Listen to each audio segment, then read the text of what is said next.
हा जो कार्यक्रम आहे केंद्र शासन आणि शासन यांच्या माध्यमातून लावण्यात आलेला आहे। हिंदी चादर श्री गुरु तेग बहादूर साहेब यांच्या निमित्त हा लावलेला हा 350वी ही त्यांची शताब्दी आहे।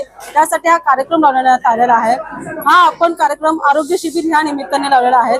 आरोग्य शिबिराचं मी एवढं सांगेन की सगळ्यांनी आरोग्य शिबिर आपण लावलेले आहे, तर त्या निमित्ताने मी सगळ्या नागरिकांना आवाहन करते की याचा त्यांनी मोठ्यात मोठा लाभ घेण्यात यावा, कारण की ही शिबिर एक सामान्य नागरिकांसाठी खूप छान आहे। हा नियोजन जे केलेलं आहे हे खूप छान आहे।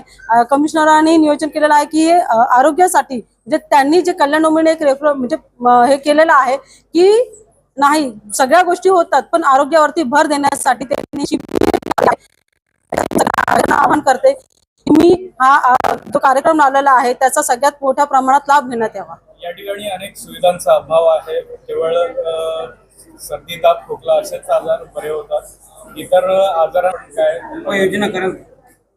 त्यासाठी आपण आता सरांना मी बोलली की सर काही ज्या गोष्टी आहेत ज्या मोठ्या प्रमाणात इथे रोग आहेत त्यासाठी आपल्याकडून काय करता येईल याचं आम्ही आज नियोजन करतो आहे। आणि सरांनी सांगितलं आहे की आपण कॅन्सरसाठी, मी त्यांनाही आताच सांगितलं की कॅन्सरसाठी आपण काहीतरी योजना केल्या पाहिजेत।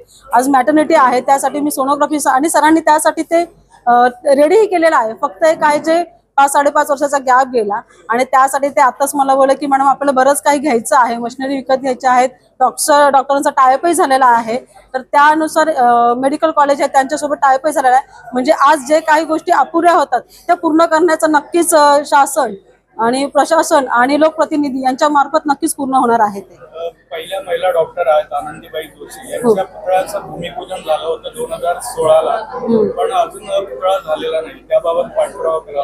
हो हो नक्की नक्की नक्कीच त्या निमित्ताने मी तुम्हाला नक्कीच सांगते की त्याचंही मला कळलं की तो पुतळा अर्धवटच आहे, तर त्याचा नक्कीच मी पाठपुरावा परिपूर्ण घेणार। मी सरांना आताच बोलली की सर ह्याचं काय झालं बघ जरा, तुम्हीही चौकशी करा मीही चौकशी करते, पाठपुरावा करून तो नक्कीच मार्गी लावण्यात येईल।